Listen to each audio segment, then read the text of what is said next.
Hello, everybody. Welcome to Irongeek Cast number 215. Meh. And we really don't have anything to talk about today, but we decided to hang out for a bit on stream for the hell of it. So, how you guys doing? Oh, a whole lot of same shit, different day for me. It sounds like I actually just got volunteered for some work tonight at 10 o'clock, so that's kind of nice. So, yay! I'm not even on call.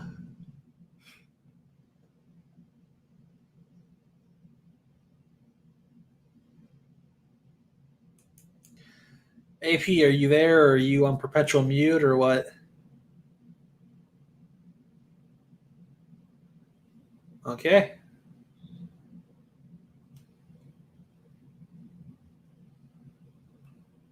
I'm doing a little saves of playlist, even though this one won't be much of a stream.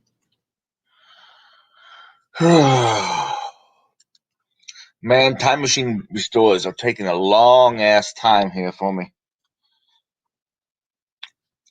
I've done it a time or two before, but Yep. I've never done like big restores like that. Like whenever I get a new computer or something like that, I just reinstall from scratch, just copy things over as I need to. I mean, is Time Machine like that? Like, I guess painless in regards to how it works, or it has been for me in the past. okay. But of course, you have to have all your shit linked to your Apple ID or I'm not sure. Actually, no, I'm sure I absolutely have to. I don't okay. know. I have a good answer for that. Well, I'm wondering, like, obviously, the snapshot of your machine stored on Apple servers in the cloud, the quote cloud. I mean, I'm trying to figure out how they pull that information out for you or something like that. You know? Yeah, I just stick in a USB hard drive and it backs up to that. Oh, you're doing a local. Okay, I thought it was like all cloud based and all that magic voodoo shit. Okay. Oh yeah, no, this is local. I mean, Okay. I had one of my hard drives working on one of my routers, but then that router kept failing constantly. So I had to use my old router, so that's like $120 item that I'm never using. And but its time machine function would just suddenly stop working because it's nice to have that, no wires connected to it, have it automatically back up. Yeah. But that wasn't working for me, so I'm back to the normal USB backup. Okay. All right. So, okay. But do you have your stuff, like your photos and shit, backed up via iCloud or anything like that, or is that still all by the I don't local hard keep drive? photos on my Mac really. Okay. Yeah, I know they do that for sure with iCloud. You can do like all your photos and music and all that crap. So.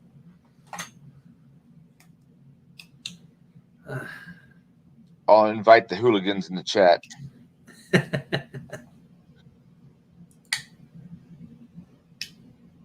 Come join us.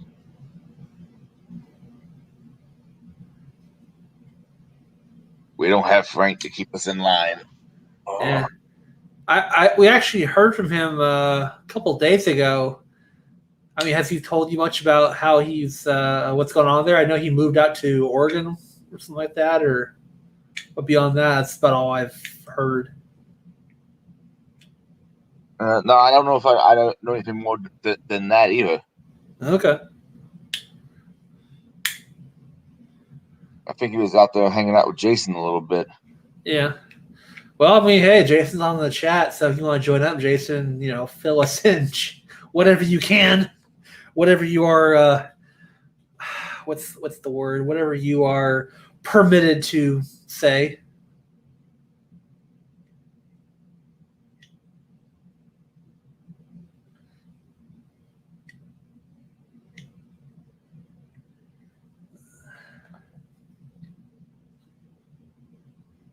Oh, he said okay, so I guess he's going to jump on.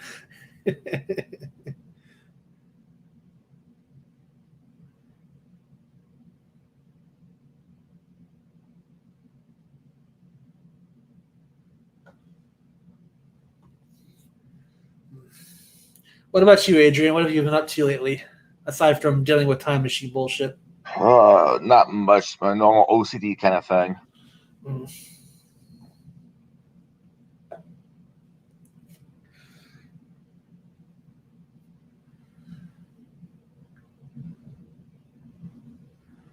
He says he hasn't talked to Frank in a couple of days either. I think he's getting busy moved in. I mean, yeah, moving is, especially cross country, is a fairly arduous task. I've done it a couple of times myself. It's not easy to do. I'm sure it helps if you have people nearby that you can talk to and help you out with, but yeah.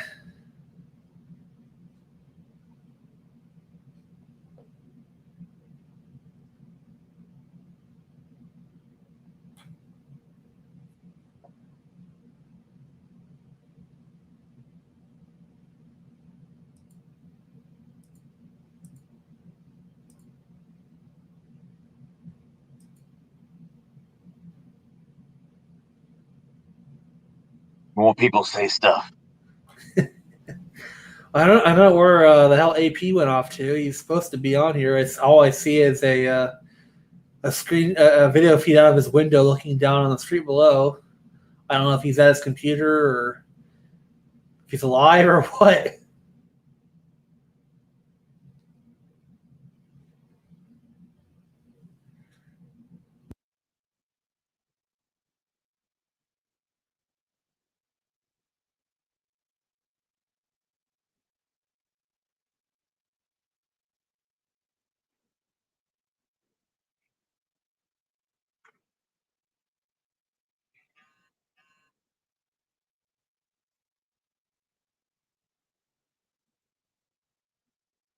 Well, he just dropped out, so okay.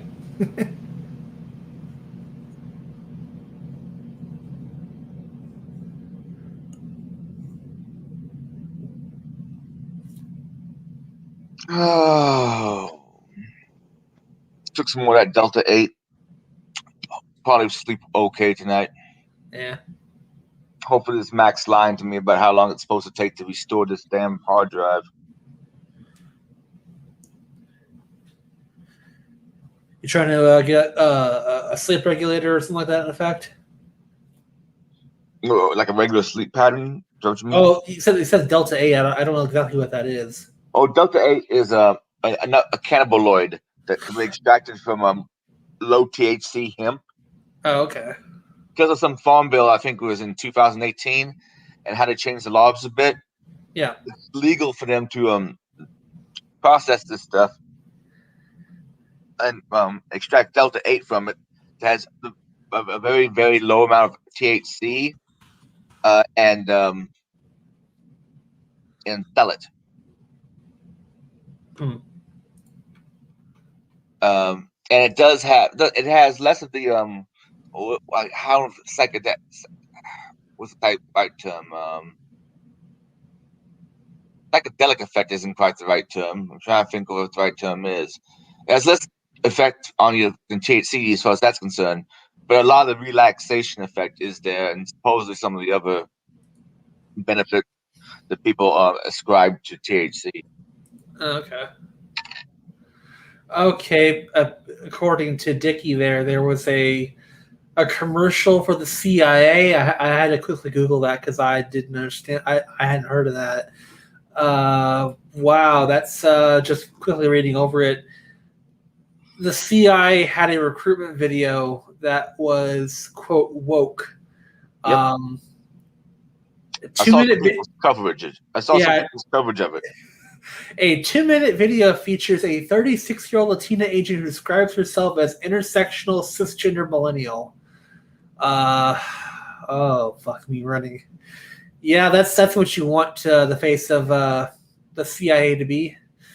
Yeah, boy, the FSB and CBS and all those. Yeah, they're laughing their asses off at us right now. Yeah, it's probably not the absolute best image put out there. What is it? The Chinese have a word for those people. I think it's Baizu, a white leftist or something like that. I think it's what it means. Baizu, I'm not familiar with that one. Oh, okay. Let's see. Bai Sao is a Chinese epithet meaning naive, Western educated person who advocates for peace and equality only to satisfy their own feeling of moral superiority. Bai Shua only cares about topics such as immigration, minorities, LGBT, and the environment, while being obsessed with political correctness to the extent they import backwards Islamic values for the sake of multiculturalism. Okay, yeah, Bai Shua. That sounds like it. Yeah, yeah. My pronunciation's probably way off, so.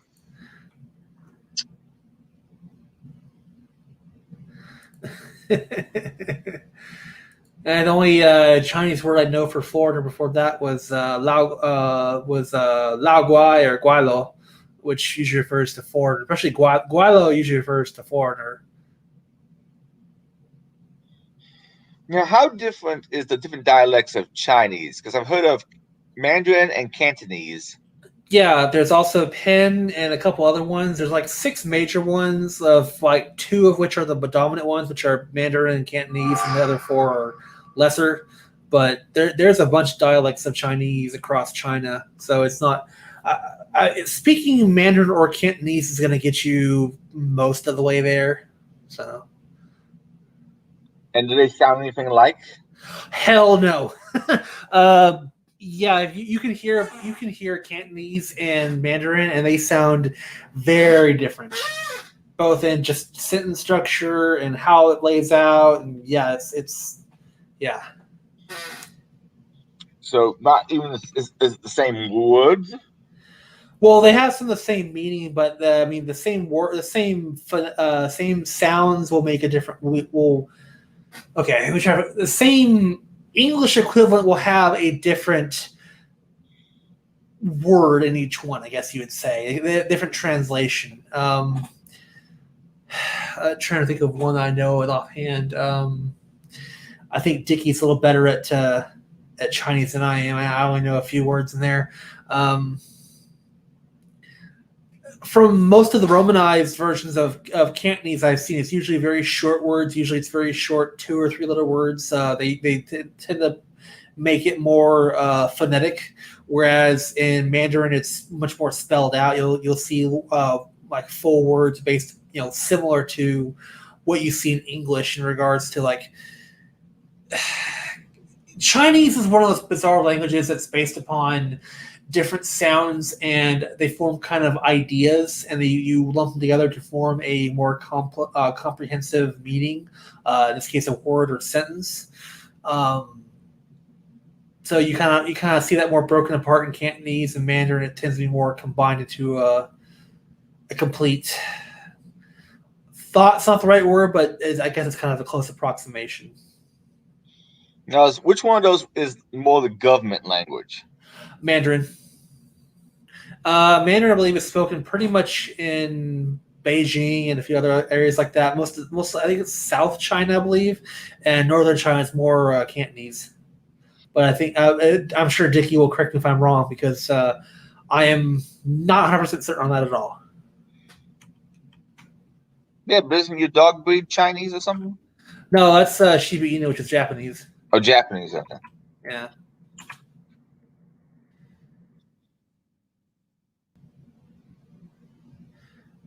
Okay, Cantonese originates from southeastern China, so I may be getting those reversed. Okay, that dog again. You said what was it called again, and what was it bred for originally? It's a Shiba Inu, and I believe they're bred as hunting dogs. They're kind of smallish dogs. They're about 40 pounds. They're similar in nature to chows. All the chows are from China. There's a lot of Japanese breeds like that, like the Akita, and a couple others that my wife could name because she's autistic about dogs. But they're the face of the Doge meme. Yeah, I heard the guy who created George. I might have been you told me this. Created Dogecoin. Created as a joke. Kind of forgot about it for 6 years, and then all of a sudden there's this big torrent of stuff going on about like, what the hell? Yeah, it's a small to medium breed. The 6 original, they're hunting dogs from Japan, of the distinct Spitz breed. So there's other ones such as the Akita Inu, the Hokkaido, or the I think it's the Akita Inu I'm thinking of. Never mind. But yeah, the Doge meme, the Doge coin is that. Oh yeah, there's a famous Mama Shiba, which is a franchise which uses a Shiba Inu as its face.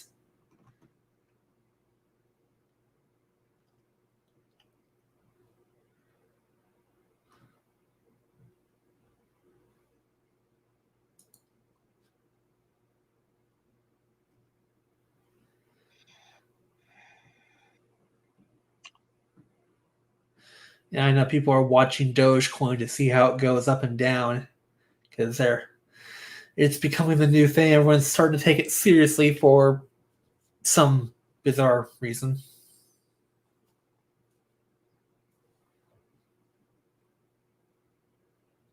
That's more of Nathan's concern. Yeah, 100%. I haven't invested anything in any sort of cryptocurrency because I just don't trust it. yeah, I'm not an idiot. That's why. It's fiat currency, just like the U.S. dollar. It's based upon the value, and that value is way too high in flux to be a safe investment. So, do you think there will be hyperinflation? Uh, that's a hard question. Maybe. I mean, we are seeing some inflation for a variety of reasons. I think it's going to depend upon how our economy recovers next couple months to year. Some of the economic plans that are passed out of Congress, how much money you just want to straight up print to do things with. But I don't know if we're on the path to hyperinflation yet. There are people who are saying yes, there is, but there are people who've been saying that kind of shit for a while now, and they've been wrong up until they're not. But yeah.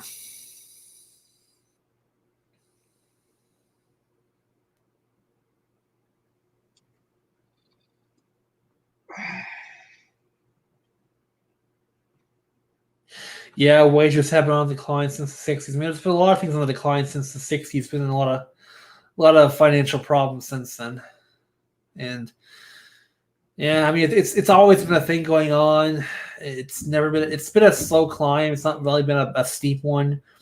It seems like the last couple of years it's gotten a lot worse, but that's probably due to a number of factors. I mean, this last year was a big problem because that was a global one that hit everyone hard, and there are various preppers and whatnot saying that we may face supply shortages coming this summer for whatnot, but we'll see. I mean, they said there was a lot of supply shortages of meat and shit last year, but that really didn't turn out to be a thing. I mean, there have been people saying, "Oh, we're going to face chicken shortages." Well, it just seems to be isolated to just chicken wings and chicken nuggets. So other stuff is not quite so in short supply. I gotta wonder if they're looking at the ketchup packet incidents and going, "Oh, what else is going to be in short supply?" The one thing I've heard bad things about as far as like inflation on is apparently the prices of different types of lumber has raised a whole lot. Yeah, I've actually heard a few conspiracy theories about that one. Someone saying that like 90% of the mills are owned by like the same family or something like that, so they're trying to squeeze the supply a bit to drive prices up. But I don't know how true that is.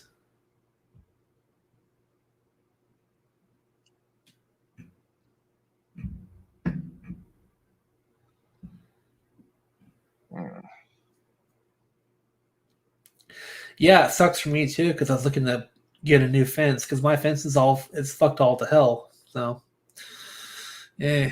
I have a patio I never go out on. Probably is fucked the hell up. Probably should be really careful if I step on it. Yeah, I get my patio replaced too. I'll get a concrete one poured because I have a wood one right now and it's not the best. So This one's off my second story. It's off my bedroom actually. yeah. Yeah, I've actually thought about having a patio built, kind of like I guess you call it a terrace, something like that, built off of my my second story. Because I have a 2-story house, and the bedroom overlooks the road, and I could put a small like patio out there. But I don't know if I could do it or not, because that's my concern would be structural integrity. There might be a lot of weight to lean off of the side of the house. It's not necessarily load bearing, so.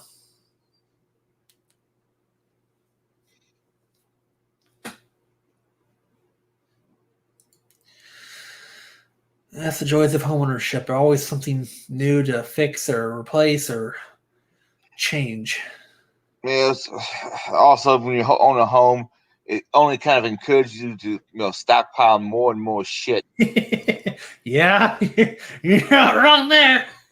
Like, I'm thinking about the amount of stuff I must have brought from my last apartment to my house I've been in for 20 years. This summer would be how long I've been in this house. Oof. And so you probably don't own much of the shit you actually brought over from your apartment. You probably have gotten rid of most of that by now. Actually, strangely, that's a growth. Probably not. Huh. I still have one of the couches from there. Yeah. Pretty sure that's where we got that one from. Yeah. Now I'm having nostalgia and for my lost youth and potential.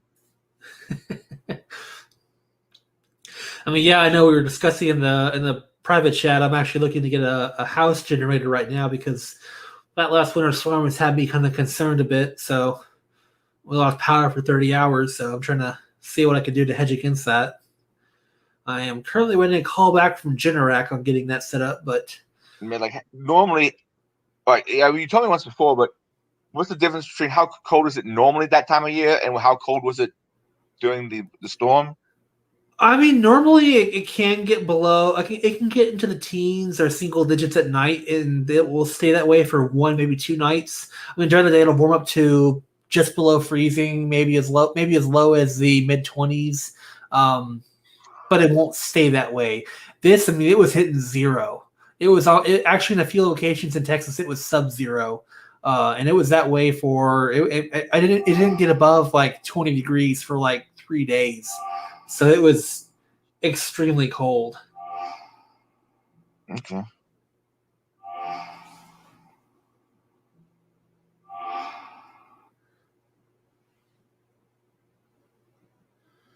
But yeah, so that's kind of I've been looking at that as of how to do it for, because yeah, we're built for heat. People up north, you look at that and go, oh, you're such pussies. Yeah, try getting 110 for several days in a row, or where it's over 100 degrees in the summer for a long period of time. Yeah, okay. I don't know if I'd ever spend the money for my dream home. It'd be a small, very small house up at the top, very nondescript, with a huge bomb shelter built into it. Look over Floyd's knobs. But that's me. Yeah. And that's be someplace away from the city for whenever people go crazy. Yeah. And that's something I like to do is, build a nice house out in like, 30, 40 acres of land out in the country somewhere, because then I can go do a lot out that way. So, but that's not where I'm at right now. It'd be kind of nice to have woods of my own. Yeah. But at the so that's kind of why I'm looking to get that generator, because we lost power, and I'm got a couple plans on that one. I know it's gonna be expensive. I'm looking anywhere from like $8 to $10,000, maybe more. So yeah, a lot of it's one for more stockpiling. I got more food, got water saved up.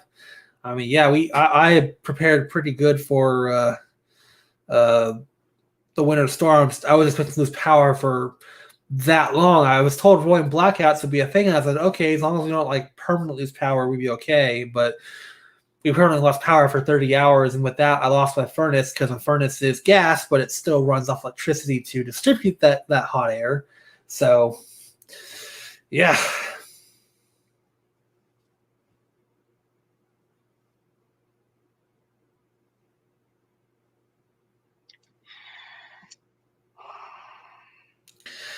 Yeah, Dickie. Yeah, they shut it down. Well, also like 90% of the mills are like owned by like a very small percentage of the actual. Well, I should say a very small group of the industry. So it's not. A lot of it happened this year. I don't know. It's kind of weird because if it was COVID-19 related, you think it was started last year, not this year. But because it sounds like more places are starting to open back up, but.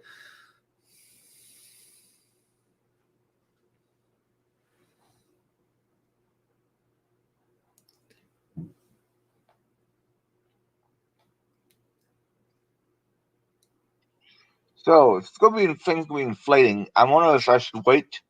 I was going to wait to get a new car until the 2022 models come out, which is in the fall, if I'm not mistaken. Yeah, thereabouts. And but I'm not sure how inflation is going to affect the price of that in the short term. Not at long term. Inflation is going to be, the price is always going to be higher, but. Well, I think a lot of that's going to be not terrible. I know since since Biden came into office, he's reversed a lot of the trade tariffs that Trump imposed on companies like Mexico, places like Mexico and China, which is where a lot of cars are made. Let's be fair. Most cars are either made in Mexico or China and shipped over here. So I don't see prices like changing significantly. I mean, they'll probably go up some with natural inflation, but I don't see it's going to be a big deal. I mean, they may be priced lower actually because there's less demand too, as pointed out there. So they may drop some of the pricing down to meet up that demand because less people driving now. So it probably depends upon what kind of car you're looking to get. Oh crap! I think it was called a Honda CRV. Apparently, they're not doing the Honda Fit anymore in the United States. And the next one is the Honda CRV, which might be nice to have 4-wheel drive and a little bit extra space because I think it also has the fold under seats, so you can have that big cargo area. Yep. It's like a mini SUV. Yeah, I've seen those before. So that's what I'm currently looking at. Haven't driven one though yet. My current car's all fucked up, but I've had it. I bought it brand new in 2007, and it got over 150,000 miles on it. Got trim problems, and the passenger side mirror is all fucked up and it's useless. I have it propped up there enough to where hopefully a police officer won't pull me over for it. Yeah. But they ain't doing this shit for vision right now. Yeah. Shit, yeah, my my registration is due next month. I gotta get that taken care of. So for my car, my wife's truck is due the month after that. So yeah, it's coming up here too. I'm trying to remember how often I have to redo my driver's license. I think it might be every 5 years. Most states do every either 3 or 5 years. Yeah, Texas is every 5 years. I think it's even more than 3 years, but I know this one, my current one's up this year. That's one of those things that unless I actively think about it, I'm like, oh shit, Yeah, I had to renew mine. I think I renewed it when I moved to my house because it was coming up due and I had to do an address change. So yeah, mine is probably going to come due I think next year, the year after. I have to grab my wallet and check at some point. That's another thing I got to deal with. Yay. I'm getting all my taxes and shit together done because I got stuff to file my fucking taxes. And property tax evaluations have come out here in Texas, and a lot of people are getting screwed by that right now. Mine's gone up. My valuation's gone up by like $30,000 on my house. I'm like, bullshit. It's my Indiana taxes that were high this year, and my federal ones weren't high at all. Well, I don't have state income tax, so I don't have to worry about that at all. But no, the property tax actually went up. Like I said, my property valuation went up like $30,000 for my house, And so they're like, yeah, you have to pay that extra $700 per year. And I was like, no. So I have to file a goddamn appeal for that. More shit to deal with.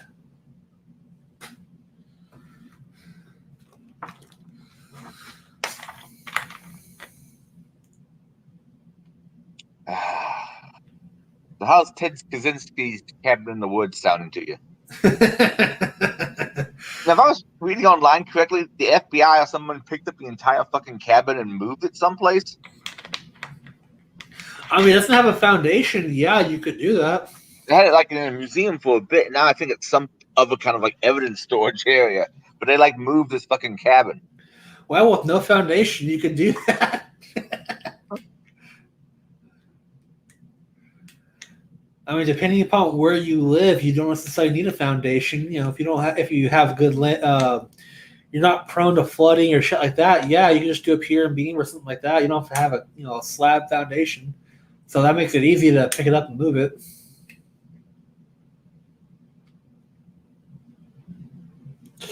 I don't know. What do you pay on property tax? I'm curious. Crap, you know what? I honestly don't know.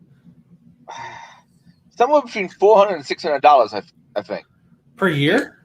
Yeah. God damn it! What? I pay $5,000. Oh shit! Yeah. Yeah, but yeah, no income tax and what do you charge? What do you get charged for sales tax? I think it's 6% now. Okay, yeah, it's like 8.25 here. So, okay, Dickie says 1,600. But yeah, where the hell do you live though? Because that's a $10,000 question. Yeah, I could also be totally misremembering what I paid because it's kind of like one of those things like, well, I have to pay it, so I just pay it. Yeah. They were introducing a bill in the Texas legislature this year for changing that up to either reduce or eliminate property tax. But I'm like, they're going to have to charge more sales tax, or income tax, or something like that. So property to make it up. Property tax is just set up to pay for the local schools or something. Yeah, so basically the state has a flat 6.25% sales tax, and then there's a up to 2% can be set upon the local from the county down. So I think for me it's 6.25% for sales, and the city I live in charges I think 1% or 1.5% as their base, and then 0.5% as their like special projects or something like that. Like Fort Worth does that too. I know Fort Worth does like 2%, or it does like 1%, and then 0.5% for like police and 0.5% for special projects. So Fort Worth does some weird shit like that too. But oh yeah, Denver. Oh yeah, that ain't too bad for Denver, especially with property values depending on where you live in Denver. I've been through the Denver airport once. That's probably one of the nice airports I've been in. Yeah. Very pretty in there. I know Denver gets expensive, actually Colorado in general is getting expensive with all the yuppies moving there. Yuppies, as in people who were yuppies in the 80s, or current yuppie? Current yuppies, like those from California and stuff like that. Yeah. That term, when did it originate? I remember first hearing about it in the 80s. But young urban professional would apply at any time period. So,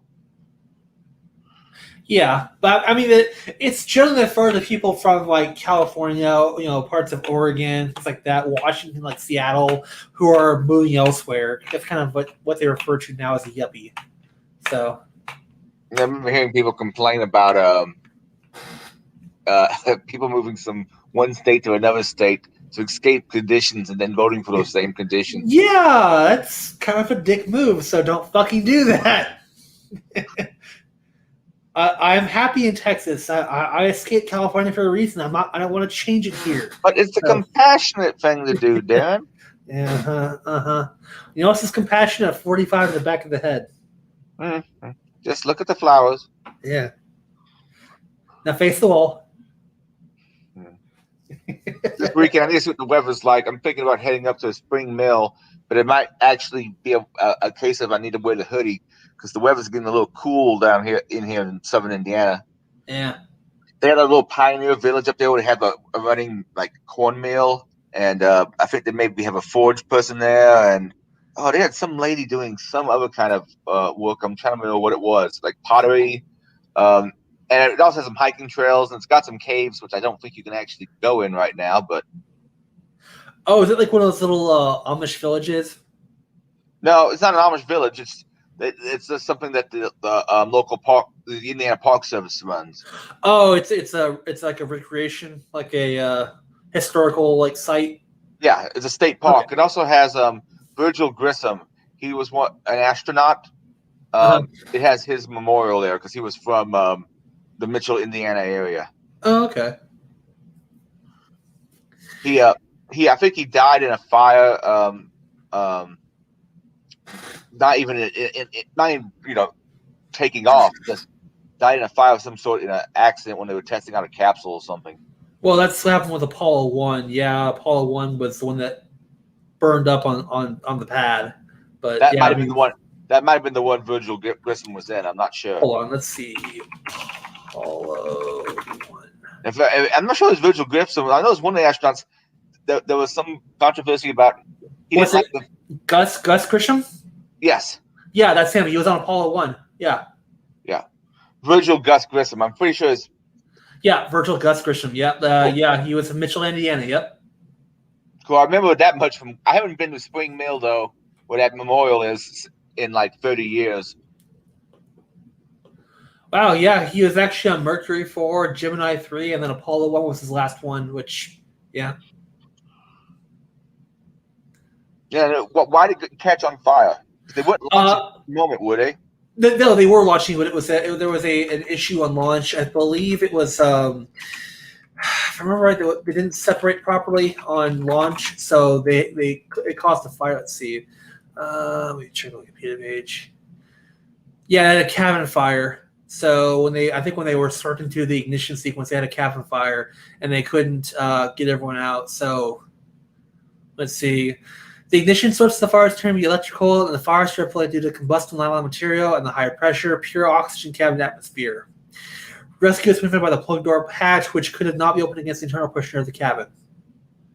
So, because the rocket was unfueled, okay, I think it was a test launch. Yeah, it was a test launch. Rocket was unfueled, the test not was considered hazardous, and the emergency preparedness for it was poor. So, test launch, though. They tested some systems, but they didn't actually take off. Yeah, it was a test flight plan. So they were going to launch. I think they were just going to. Let's see. They actually had a command module, so I have to look more into it. But yeah, they may have been a. I can't tell if it was actually like a test launch or what they were going to do. It's been so years since I've been to it. I remember they had a space capsule there.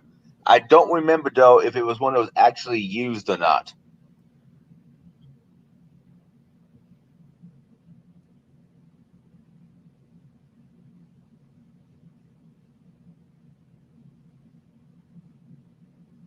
Now, if it's raining on Saturday, I think I'll skip doing that.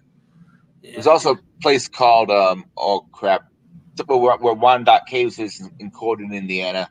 It looked interesting. It's called O'Bannon Woods. But and that's closer. Corden used to be the capital of Indiana, but until they moved it to Indianapolis. Yeah, this is kind of. I mean, you would think it's a good time of the year to go camping out here. It's not, because we're in storm season right now. This is when we get all of our heavy rain, hail, tornadoes, etc. So, yeah. Well, what's the good of bringing a tent along if you don't need it? Well, I wouldn't want to be caught outside in a tent in the middle of a thunderstorm because, exactly. you could die. Yeah, I've been looking for tents too that might be packable, because I'm thinking sometimes this hammock system, it's awfully comfortable in certain circumstances I can see. Yeah. But in other circumstances, a tent. But egads, I don't see how people could do a tent, a bedroll, and all that stuff, and not have anything else in the pack. Usually in the tent, you carry the tent on the outside or slung underneath it. Like on some packs, there's usually a like a fissure in the back of the tent that you actually put your a fissure in the back of the pack, excuse me, that you put your tent into. You basically just strap it down the outside, or you can put it underneath it. Even that, you put your bedroll underneath the pack, or if it's one of those ones that you can compress down to, a tiny size, some of those can compress down to a loaf of bread or smaller, and you just put it towards the bottom of your pack. But during the winter, you're not going to want to use a hammock because it's going to be cold. If it's like any kind of really bad rain or any kind of like really wet weather, you really don't want a hammock because you're going to get wet. If you're not going to anywhere with a lot of trees or shit like that where you can't pitch a hammock, then yeah, you're going to want a tent instead. Yeah, well, I'm thinking not cold weather. Rainy weather, if I get my top hung right, I think I should be okay then. If it's just like regular rain, like a simple downpour, no big deal. But if it's like heavy rain, heavy wind, that it's going to be might be bad to be in. It depends upon how you lay it out, I guess.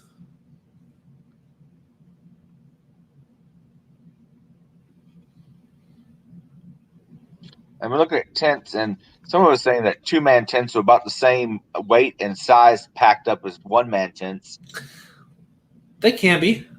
I've got a 3-man that's not terribly big, actually. I mean, I could probably carry the tent bag and the fly and all that stuff, and my wife could carry the poles and the stakes, and it's about the equivalent of a tent for each of us. So.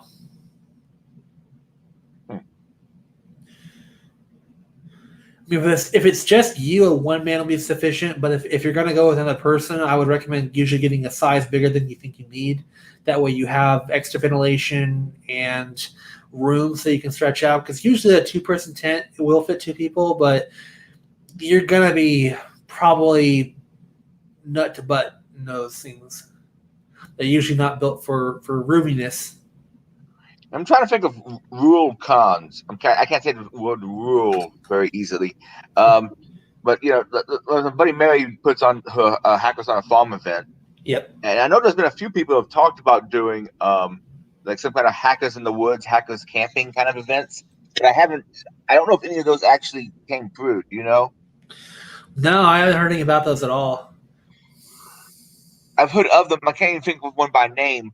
Because apparently, I guess it didn't take off long enough for it to, get well known. But I think the overlap between people in IT in general and like hardcore outdoorsy types is kind of small. Most of the outdoorsy types you'll see in IT are like day hikes or stuff like that. They're not going to be like, let's go pitch a tent out in the woods and shit like that. They're usually want a little more creature comforts, which I can't blame them. I prefer that myself. But generally speaking, I just would like to play around with some of the equipment and, know how to use some stuff and, Yeah.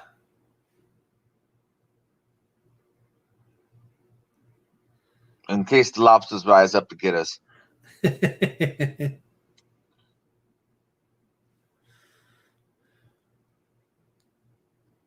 don't know if you saw these cartoons. Someone's been taking a guy, I think it was Ta-Nehisi Coates, is writing like Captain America or something.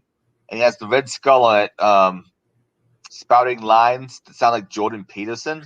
Oh, yeah. And Jordan Peterson's philosophies are pretty far away from the Red Skull. Well, someone's been taking cartoons that have the Red Skull in it and overdubbing it. So Jordan Peterson's like, clean up your room and save some money for a rainy day. And it's like all these like good bits of life advice that are actual sound things that you should be doing as a responsible adult. Yeah, and Captain America is like one of the people he's argued with in the past. There's a whole series of them online, though. If you look up like Red Skull, Captain America, the surely you can find them. Oh yeah, I've seen them. They're hilarious because it's like, no, I won't do that. Ah. Have you seen Freedom Tunes? Yeah, I've seen a couple of their things. Some of their stuff is pretty good. Some of the stuff is kind of like, what are you doing?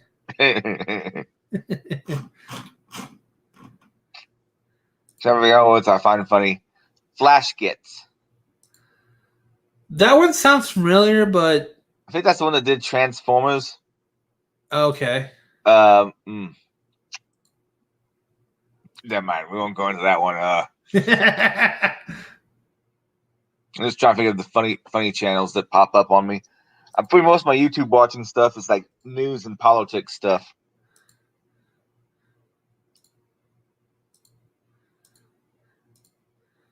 I keep a lot of that shit on my YouTube feed because it's not worth it for all the anguish and drama and all that shit brought up on it. It's just like, meh. I don't need that shit in my life. And what most people I watched don't have how much drama between each other. So there was one I watched Jeff Holiday and Sargon of Akkad. They seem to used to get along, and now there's something they have some kind of animosity, and I don't know why. I mean, Sargon's not bad. He tends to present stuff in at least a fairly rational manner. So,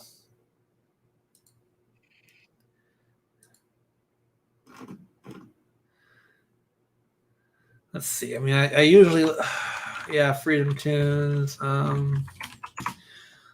are they? What's another good one that was actually really good recently? No. Or I mean, Republicans in 5 years was pretty good. That was a recent one they did. Well, the vaccine selfie one, that was hilarious. And people getting all pumped up over the vaccine. I'm kind of going, I mean, dude, this all right. And I just got my my second shot today. Some of these cringy fucking ads they're putting out there to make you go get the vac or wear a mask. Like, was that one person? Oh, Mr. Fauci, bring me a vaccine. Something like that. It's like, yeah. And there's other even more cringy ones in some cases. Dickie seeing a Romanian YouTuber. Oh yes. Shit, I've seen him before. V? It's a Romanian YouTuber who talks. Is it? I can't remember the name. There's a guy named V who's Romanian. That might be it. Let's see. What about him? Yeah, he talks a lot about like social justice and how shit getting woke and all that stuff. Yep. Yeah, Scamboli reviews is usually pretty good. The quartering isn't bad, but he tends to be a little too chatty. Fuck. I said V. What's that? I think it's VEE.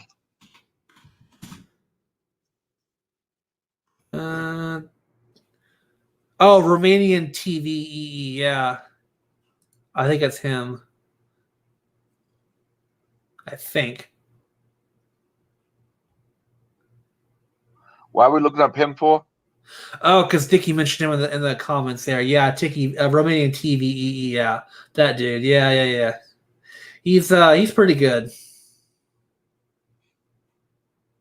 That's not bad. The accent though distracts me. I don't know. I kind of find it refreshing because when you hear someone who is either from another country or who lives here but who originated from another country talking about this shit, it kind of gives you an idea of, yeah, not just the people criticizing it are not just from America. It's like the rest of the world is going, the fuck is wrong with you? Yeah.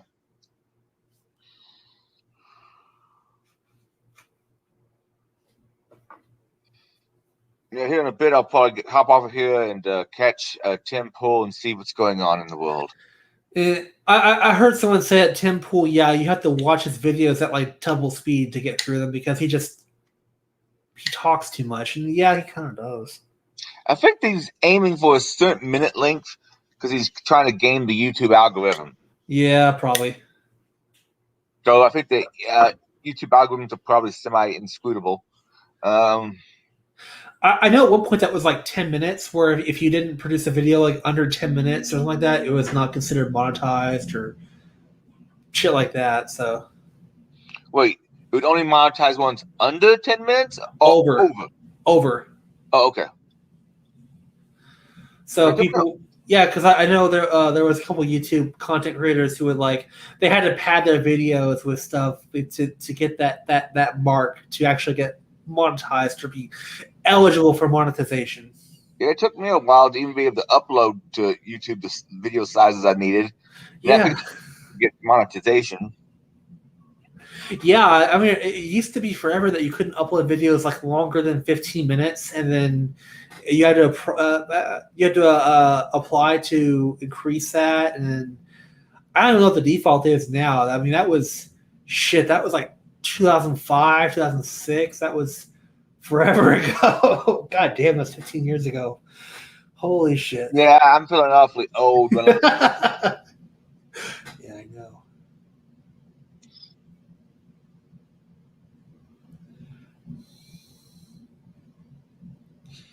Yeah, 2005, 2006 was 15 years ago. Yeah, you feel old yet?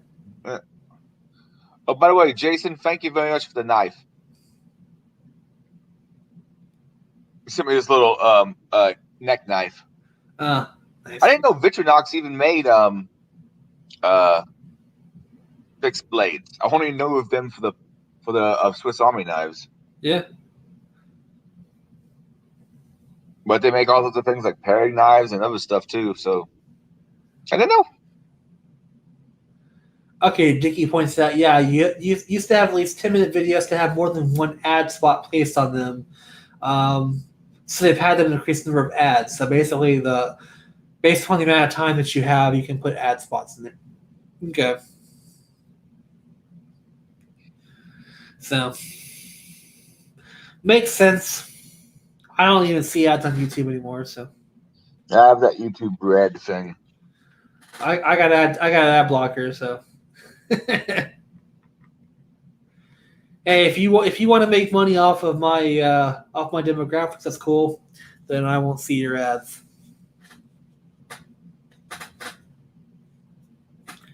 Or you'll get ad blocking tools like Ad Nauseam, which will just completely jack up your metrics. I'm cool with that too. Now, back to a previous subject. Do you have any recommendations for a tent for a large, hairy white boy such as myself? I mean, for single person snug pack, I think it's the Ionosphere. I think I mentioned it in the chat before. Let me see here. Snug pack Ionosphere. I think it's the Ionosphere. Yeah, it's a single person tent. They're made in the UK, I think. I've got one of the Scorpion tents. They're pretty good.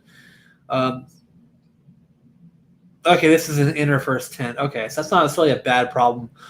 Just gotta be careful with it when you pitch it. You can't pitch it in really nasty weather. Or what happens if you do? Because you're pitching the inner first, so it's not waterproof until you pitch the fly. So there are certain tents that are fly first, where you pitch the fly first. So if it's like bad weather, you can pitch the fly and sit underneath it to stay dry. So that's something just to consider when you get a tent. Is like what do you want to get for fly first or not? Let's see, tents and shelters. Do they have fly first on theirs? It looks like only their larger tents are fly first, like their Scorpion 2 and 3, the bunker. I mean, Scorpion 2 is a 2-person tent, so that's not like bad, but you might be able to make do with that as a 2-person tent. So something to consider when you're looking at a tent. I mean, I know a snug pack is good. Thermal rest is good. Mark is probably a better person to ask on that kind of stuff. Yeah, depending on where you're going, camping, and how improvised you want to be. I saw this one guy doing online was he would take garbage bags with him, and for bedding, he just filled them up with dead leaves. Yeah. You could use that for insulation. That works. It gets them off the ground. Yeah, I mean, and leaves are a good insulator. So I mean, yeah, you pack enough in there, it's gonna get you insulation. You're gonna sleep like shit because of all the noise, but it will work.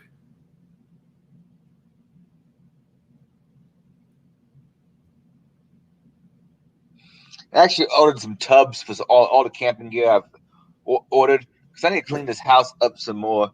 But I ordered some big rolling Sterilite tubs, so hopefully those will be useful. Yeah, those are good. Someone's calling me something. Hold on a second. I've got a couple of those myself for storage, so they're usually Hello? pretty good.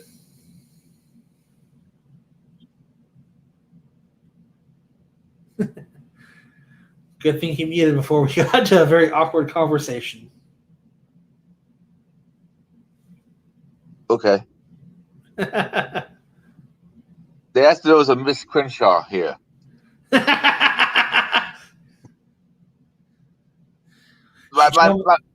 you tell him I could tuck it and make my voice a little higher and take a stab at it? Oh, shit. Same as the last person I hooked up with, but anyway. Let's see. What was I even going to say? That was distracting. I talking about buying some storage containers. I was saying, I have a couple of those myself. They're good things to have. Yeah, that way I can keep some stuff organized all in one place at a time. Because I started thinking about the whole concept, and I'm not a paranoid guy really, but I'm playing with the concept of how these things would work. And most of the time, a bug out bag doesn't seem particularly sufficient as a bug out box because generally you're gonna bug out if your car if it's an all on option. Yeah, you have to consider though. What if you are not in your car, or you have to ditch your car? What are you going to do then? So having a bug out bag inside that box of more essential items. Yeah, and that's the case. You'll have that box in your car or ready to go for your car. So I mean that's a smart idea. Where that way you can pull your bag out and ditch the rest in the car if you have to ditch your car. Because if you're dealing with your car, then you have more room for food, water, and other creature comforts and stuff like that. You actually have a full cook set with a propane stove and things like that you can't carry on your person because it's just impractical. Can't remember which groups you're in, and I don't want to start naming names, but there was one where someone posted a property that was for sale. It was someplace sort of near where Mary's at. That has like a nice house that had like some of those big aluminum shelters. I think it had a side guest house and it had a bomb shelter. Yeah. I think they wanted like 1.4 million for it. Yeah. How many acres of land was it on? I don't recall, but it did have some land to it. Yeah. But I don't remember the amount. I'm like, that would be cool to have. Yeah. Like, I'm looking at St. Paul's compound. I'm like, that'd be cool.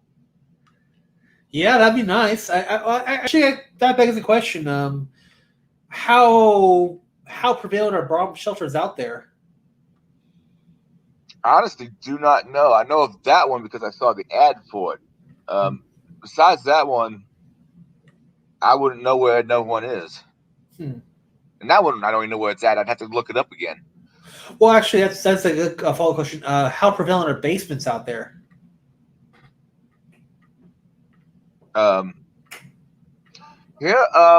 Fairly.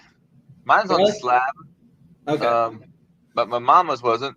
My grandma's was on slab, but it wasn't before then. But it did have leaks back then. I think some people probably is more slab than basement at this point. I'm guessing, but I don't. They're all basements. Okay. Yeah, basements aren't very popular out here, mostly because of flooding in the water table, things like that. So, I mean, in some locations, you'll actually have a designated underground, like a storm shelter, like say in a trailer park or something like that. But I haven't seen any bomb shelters or basements out here at all. So I was kind of curious because that's kind of a regional thing. I know some regions are built for that. They can actually do underground storage much better versus out here where it floods and you have a high water table, things like that. It's not such a and shifting ground too. We have a problem with loose soil out here, so it's not necessarily a thing you can do out here, but out there you probably can. So.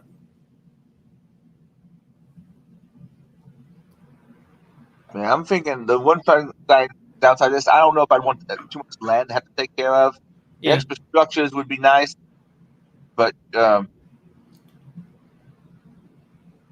you could always rent one out. I guess you can only rent one out if it's close enough to something that someone would want to rent it out for. Well, you can also get tax breaks too. I mean, out here we actually have tax breaks for forestry. I had a coworker at a previous job who actually has a property over east of Dallas, and he has like 10 acres of forest landed on there, and he can get tax breaks on it because he basically he cultivates trees on there. I think he do some lumber work and things like that, so he gets property tax cuts on it because of that. So, yeah, you'll probably have some kind of agriculture tax either incentives or breaks on that where you live. You might look into that. So that usually helps to offset some of that, if not most or all of it. Yeah, I don't know if I'd ever want to move too far away from here. Yeah. The place I like up here in southern Indiana is up in the Knobs, because that's the high point where the glaciers pushed all the shit down into southern Indiana and it kind of piled up. And so that overlooks Louisville, and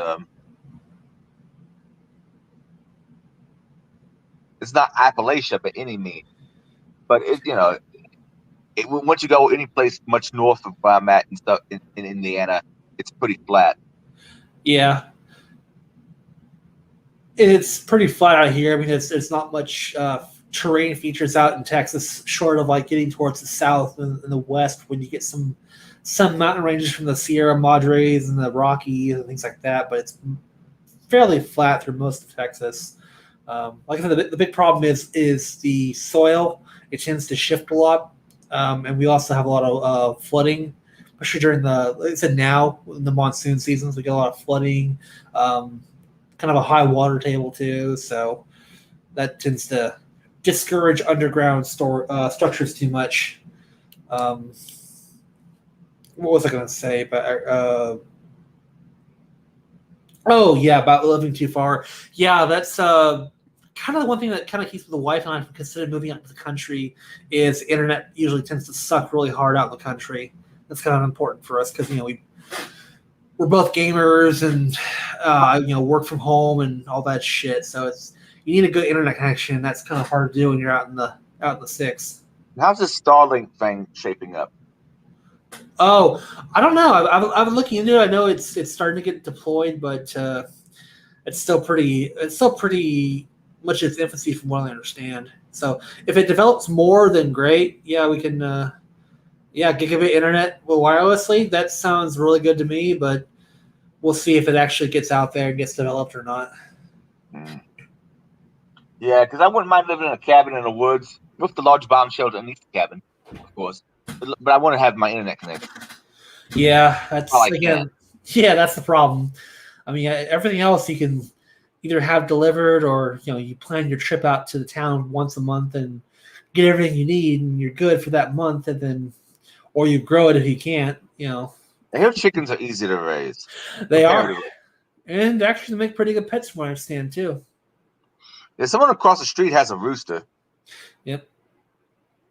Oh, they come to kill the rooster. Was it Snuff the Rooster? What was the lyric? Now I'm having 90s flashbacks. Back when I was young and I started a hope of a future. I don't know that song, so. Oh, you know who did it? Was it Pearl Jam? Oh, they came to snuff the rooster.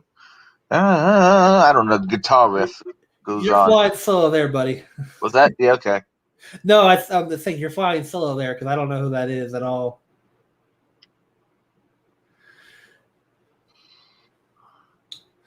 Yeah, that was something I talked with the wife about doing is if we get out in the country, raising like a steer or two, maybe some chickens, something like that. Because, it's fairly easy to do if you've got the land. It's not terrible to do. It's just little daily upkeep and that's it. And then, Mary, you get fresh meat. Mary's had various things. She's had like chickens and duck. and sheep and goats and Yep. and a pig for a very, very short time. We Yeah, ate that pig pretty quick. I wouldn't do pigs because pig farms are very fragrant. Well, she didn't have to raise it. We bought the pig for a roast. Ah, then yeah, that's not too bad. And she slaughtered it there. Okay.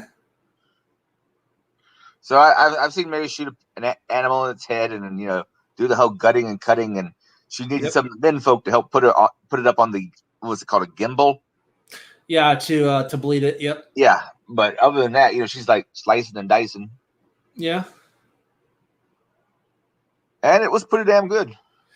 I mean, to be fair, I could probably dress I could dress a chicken and probably a pig.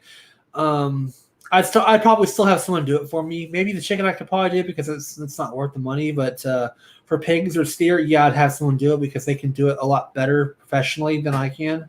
So yeah, I can see that. Actually, I wouldn't mind actually having some deer, but I don't hunt, and I don't know if I want to take the opportunity to. There's actually a place over in Louisville. I can't remember what it's called now. Oh crap!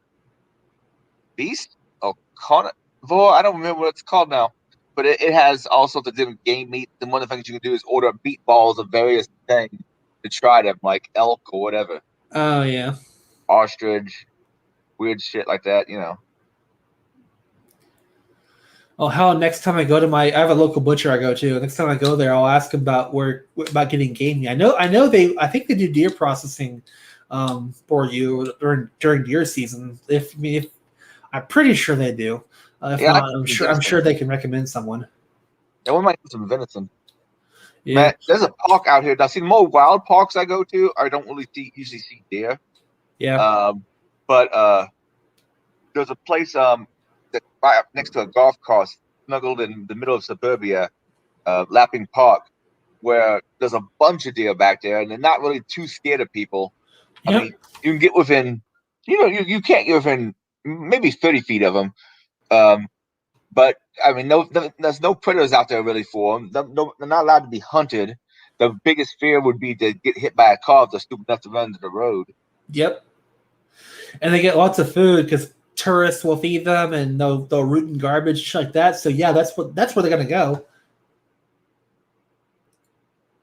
That's the whole joke about fighting deer in the suburbs rooting around your trash can because they ain't got nothing to worry about out there. So haven't had that happen yet, I hear, but it wouldn't surprise me if it did.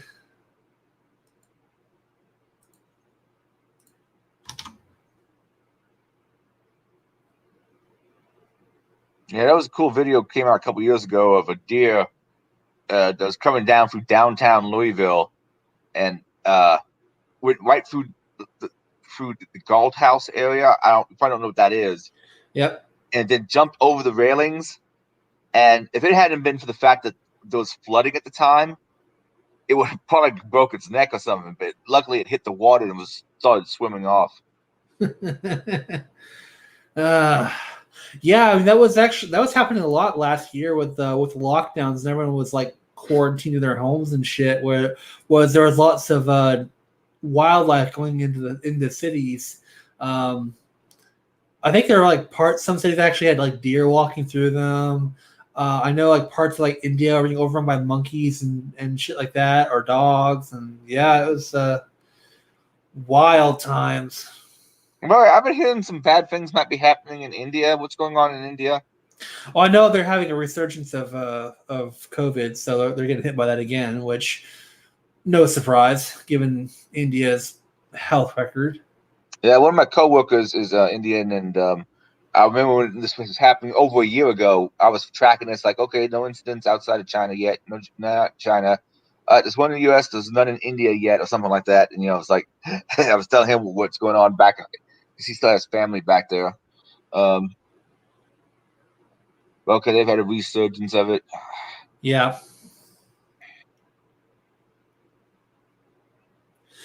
I'm sorry. India has a nation that has it's a modern nation that has a initiative to get people to actually shit in the toilet, because people don't want to shit in the toilet. They'll shit in the street because and view it as unhealthy to shit in their own home. It's like I'm not surprised that this is a problem.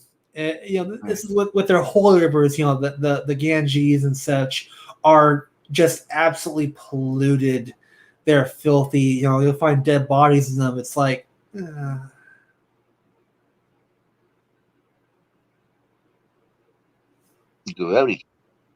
Yeah, that's why I'm not surprised to hear that they've got a resurgence in the cases there. Then I wonder what's going on in China, because I've heard China's also developed their own vaccine, but I've heard it's not necessarily working that well. Yeah, what a shock. I got my second shot of Pfizer today, and we'll see if we have any side effects in the next 2 days. But so far, the most common one is a little soreness when they inject you. I can't necessarily feel that. But it's only been a few hours. Yeah. Maybe a little less than 7 hours. What is that? I'm wondering if did we give vaccines to China, or did they steal the design and make their own copy? Who knows? But since it's supposedly not working well, I imagine it's not an exact copy. But that is what I am correct in hearing, that the Chi-Com one wasn't working particularly well, right? Again, it wouldn't surprise me at all if the Chinese stole it and made their own copy, because that's kind of what they're known for. Well, I know there was a particular fighter jet that they now have that looks a lot like the F-35. Yeah, I think so. Which I've also heard it was a waste of money project, because apparently the jet doesn't perform nearly as well as they want to for the roles they want it for. What was that? You kind of broke up a bit there. Oh, I heard that the jet was kind of a waste of money. It doesn't perform as well as they were hoping for the roles they wanted it for. Oh, which you talking about the hypodermic vaccine, or? No, the F-35. Oh, okay. I thought. Okay, never mind. Yeah. And they stole the design, and what do you expect? They're.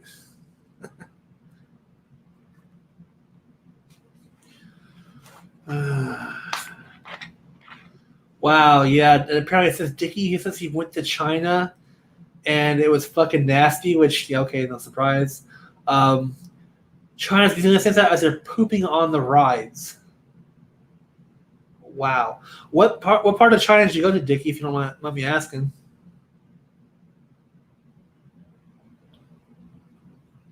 Or hell, why don't you guys join us in the cast? Because, Adrian posted the link up there. Feel free to join us if you don't mind.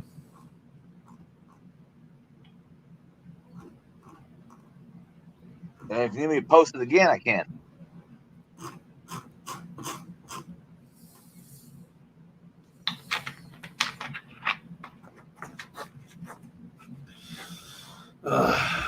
China being a shithole doesn't really surprise me too much, because, yeah, I know back before Mao took over, it was actually a lot better. Western medicine was very popular there. They were really developing up, and then Mao's Cultural Revolution set the country back a lot. Yeah. Aren't you looking forward to our struggle sessions and Cultural Revolution? Yeah. Confess your sins, Darron. Oh my God! It reminds me. I heard about there's a person of color commune is being set up in somewhere. I can't remember where they said it was. They actually secured 200 acres of land, which includes like a river and 3 lakes, and they're trying to build a city out that way. And that's gonna go over so well. They're not gonna realize how much fucking hard work is involved with that shit, and that's gonna fail. No, if they want to do it. I'd be interested to watch. Oh yeah, but it's gonna fail. You and I both know it's gonna fucking fail. All right, wait. I mean, they're still getting resources from the outside, buying stuff from the outside world, right? I mean, they're gonna have to, and then eventually that money's gonna dry up, and they're gonna. Yeah.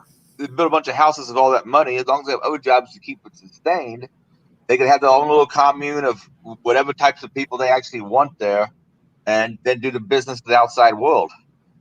Now, if they won't be completely self-sustained, then yeah, that's a shitload of work. Oh no, they're not going to be they're not going to produce anything. They're going to expect everyone else to pay for it. They're going to expect the supply from the outside. And when that dries up, that's when it's all going to fucking fall apart. I remember the Chaz in Portland, and yeah, for like the first couple of days, that was great.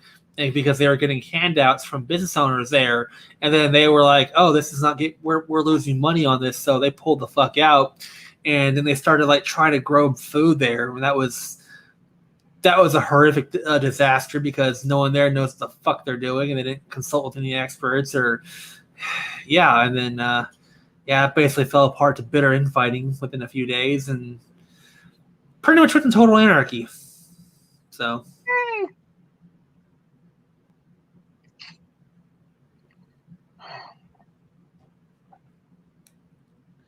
People don't realize what kind of effort it actually takes to build a society.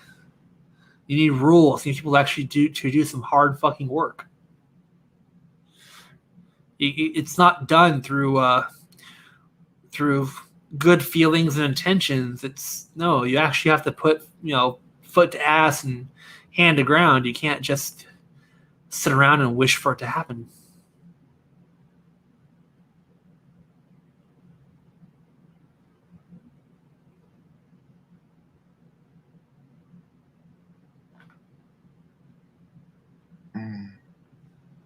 No, I don't know if I have much else to say, man. Yeah. I think I'm gonna let you go. All right. And we can catch everybody next week, hopefully, and hopefully we can get Frank back. Yeah. Hopefully. I know he posted on Twitter a couple days ago, but I haven't really heard much from him at all in the last 3 weeks now? Yeah, I don't know. All right, bud. I'll talk to you later. Oh, before we cut real fast, that's a good point. Nelson mentions in there. The result of free slave trade in Africa has been tried. It's called Liberia. Yeah, that worked out really well. Anyways. Okay. All the best, everyone. You all have a good evening. Bye.